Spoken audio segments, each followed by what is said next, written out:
the first part of the first video lecture, we talked about positive reinforcement a little bit. We just put it in the context of other forms of control, which include punishment, include negative reinforcement, and the differential reinforcement of other behavior, which is often referred to as omission training. Now, I'm going to in this video lecture, I will focus on punishment uh, very briefly, and in the following video lecture, we'll talk about negative reinforcement, and that'll take a little bit more time. Um, Again, just as a reminder, when we're talking about punishment, often referred to as positive punishment, um, we are talking about the decrease in behavior of decrease in the rate at which a behavior is produced, or the decrease in the probability of that behavior, because that behavior produces a um, an aversive stimulus, a particular stimulus, and we know that that stimulus is aversive because its presentation, its contingent presentation, reduces the frequency of the behavior that produces it. Mhm. All right, so um, typical example is sticking your finger in an electric outlet. So if you don't know what an electric outlet does, you may want to stick your finger in to explore it, and you will get shocked. And that, for most people, is an effective punisher. That is, the experience of being shocked by sticking your finger in an electric outlet is likely to reduce the probability that you will stick your finger in that outlet again. Um, so, this is relatively straightforward. So the question is, what makes positive punishment effective? And this is very similar to what makes actually positive reinforcement effective. That is, punishment is effective in reducing a response when its presentation is highly correlated with the omission of the punished response. The three ways in which the response may not be uh, correlated, the response in punishment may not be correlated, is is because the of delayed punishment.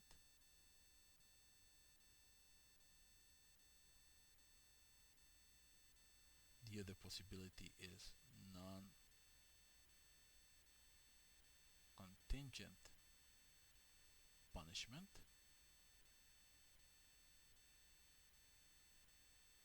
and finally, intermittent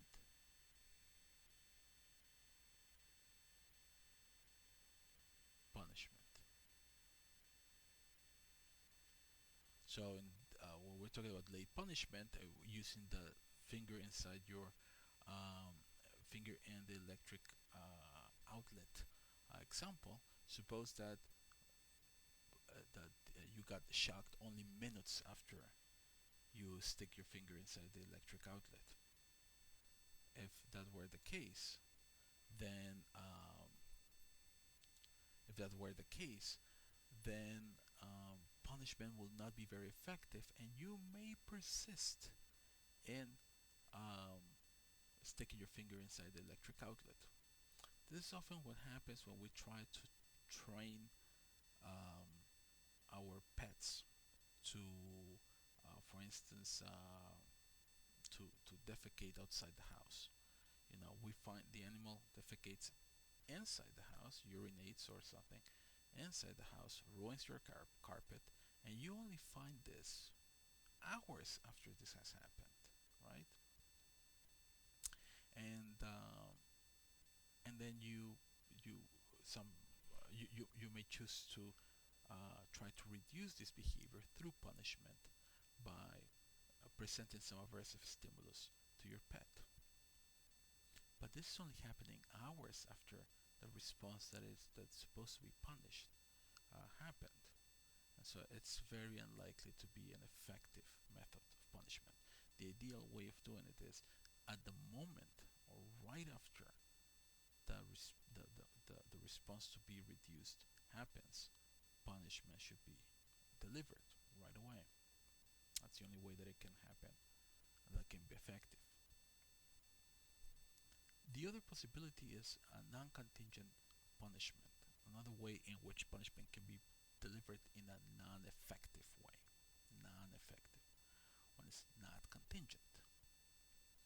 You may recall when we talked about non-contingent reinforcement, NCRs, we talked about um, an appetitive stimulus being presented without a response requirement, and that weakens or that response actually that reduces the ability of contingent reinforcement um, to maintain a behavior, and that's because the probability you're reducing the probability of the reinforcer.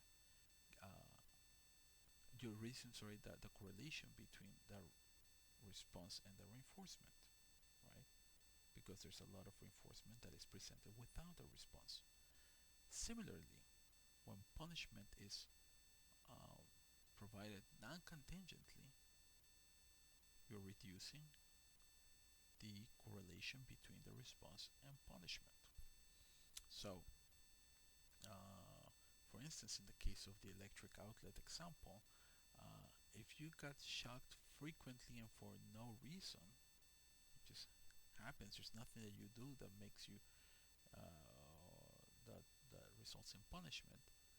Then it is less likely that the fact that you get shocked immediately after putting your finger inside the electric outlet is going to effectively reduce the probability of sticking your finger in the electric outlet.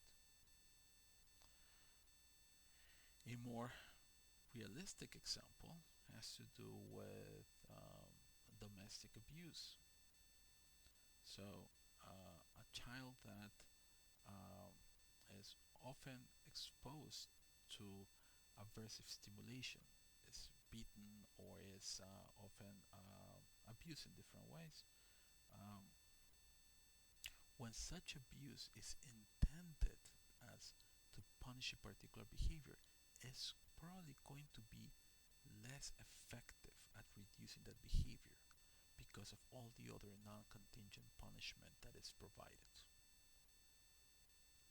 And so this typically exacerbates, and this results in the problematic behavior persisting, and oftentimes that just increases the rate of non-contingent punishment. That is, uh, this this random presentation of aversive stimuli by the parents oftentimes increases because um, the target behavior persists, and and punishment is not being administered, effectively, immediately, and only when the desired response, the undesired response, I'm sorry, occurs.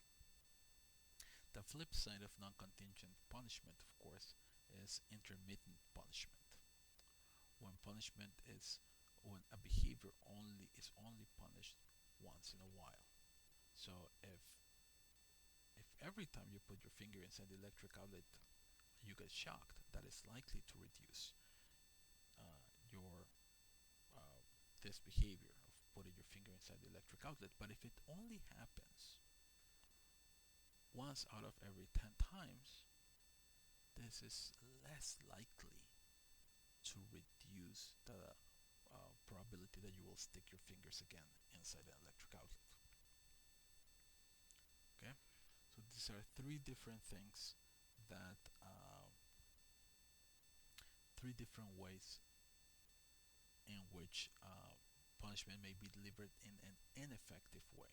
And so, of course, the flip side of this is that you want for punishment to be effective, it has to be immediate, with respect to the target behavior, and it has to be contingent. That is, it should happen immediately after a response, only when the response happens, and always after a response happens. And that should have an effective impact on the behavior. Now, there's a problematic side to punishment, of course. Remember your ABCs, never forget them: antecedent, behavior, consequence, right?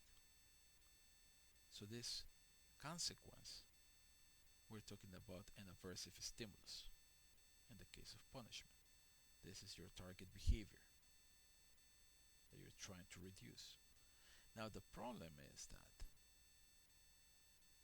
this antecedent, the context in which this aversive stimulus is presented, this is your context, may work, if you think of it, may work as a CS, as a Pavlovian conditioned stimulus, for which this aversive stimulus is a US, to the extent that this target behavior happens relatively often and that you're trying to reduce it. Um, so, so now the subject may have learned the association between this CS and this US, and by virtue of that, elicit an anticipatory response to that aversive stimulus.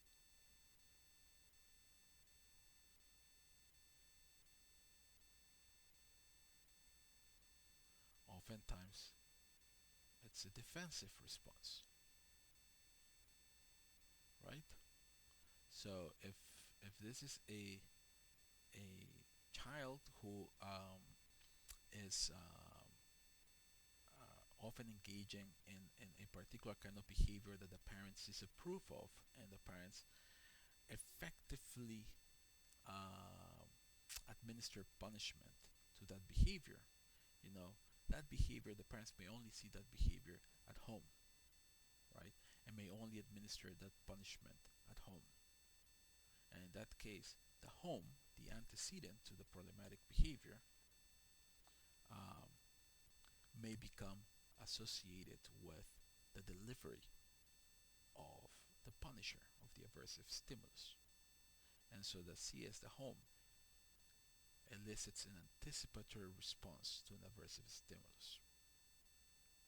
And so you can imagine how this can result in an anxiety kind of response, and anticipation to the aversive stimulus.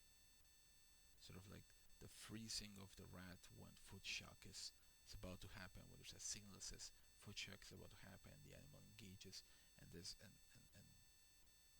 of anticipatory response that, in the case of humans, often results in anxiety and problematic behavior. And so, this is the reason why oftentimes uh, punishment is not may not be the ideal way of reducing a response.